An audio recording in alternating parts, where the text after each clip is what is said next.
Според извештаите и информациите добиени од наблюдувачите и од 29 регионални координатори, прелиминарната оценка на Граѓанската асоциација МОСТ е дека гласањето на 27 април беше спроведено ефикасно и без инциденти, со значително зголемување на случаите на групно и семено гласање, споредено со првиот круг од председателските избори.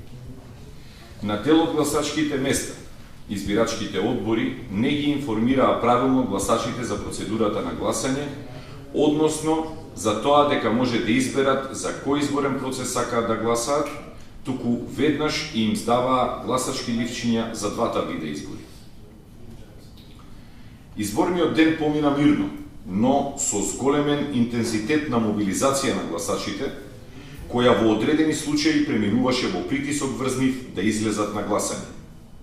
Ова беше евидентно и од фактот што пред одредени гласачки места забележано беше агитирање и евидентирање на гласачите.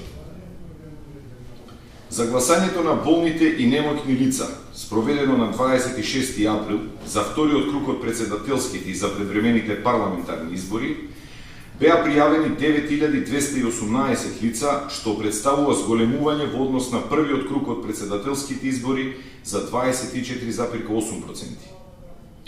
ДИК најави дека доколку има случаи на непочитување на процедурата, ќе преземе мерки, како против општинските изборни комисии, така и против лекарите кои издавале несоодветна документација. Иако овие мерки се позитивни и во иднина би требало да придонесат кон подобра контрола на овој процес, сепак, за овој изборен процес тие се задоцнети, со оглед на тоа што лицата кои евентуално не ги исполнили условите за овој вид гласање, веќе гласале. Што се однесува пак до процедурата на спроведување на овој вид гласање, генералната забелешка е дека беше нарушена тајноста на гласањето.